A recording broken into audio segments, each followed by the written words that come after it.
Assalamu alaikum. My name is Roslan Abdul Wahab.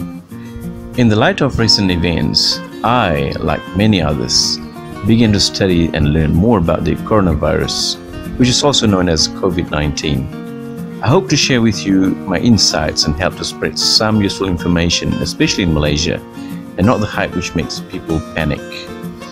I've suddenly developed an interest in understanding the concept of flattening the curve.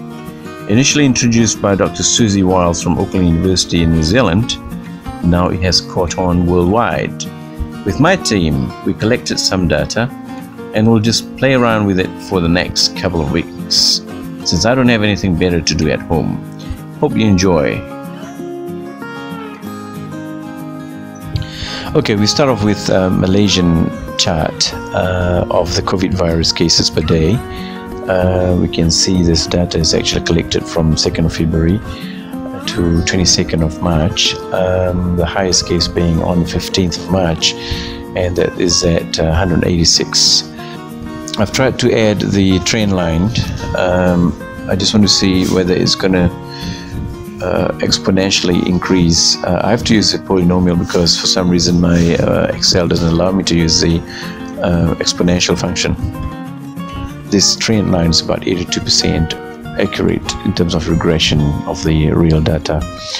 But anyway, I'm just interested in the exponential side, to the right of this curve. I just want to see how this curve is going to look like in the next couple of weeks.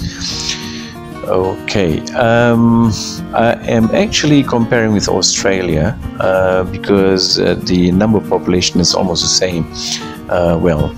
Almost. Australia's having a population of 25.5 million, I think, from Worldometer, and Malaysia is about 32.3 million. So it'll be nice to compare how the policymakers are making their decisions and what are the impacts on the COVID virus, whether we can eliminate or reduce its mobility. As for Australia, this is a chart for Australia. You can see the trends also following almost exponential. The largest case in Australia was yesterday, and this one here is the approximate function. Again, I just want to see whether this looks like it's going to be exponential.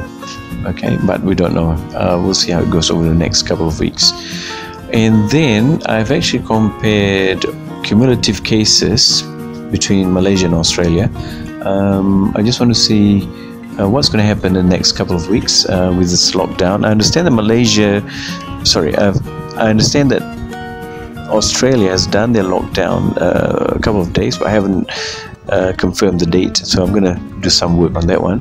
But as for Malaysia, the lockdown was started a week ago on the 18th of March, and it'll be interesting to see whether this curve is going to be flattening or not. And this vertical line here, the dotted vertical line, is actually on 18th of March. That indicates in Malaysia they've started to impose a lockdown.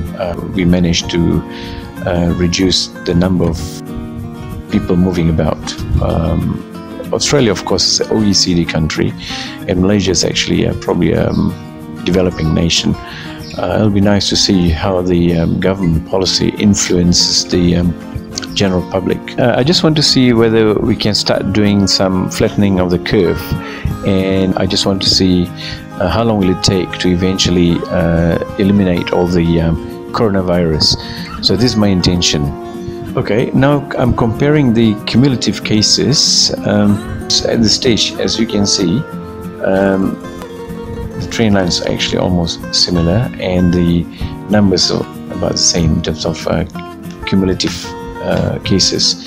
So I will be doing this to monitor what's going to happen in the next few weeks.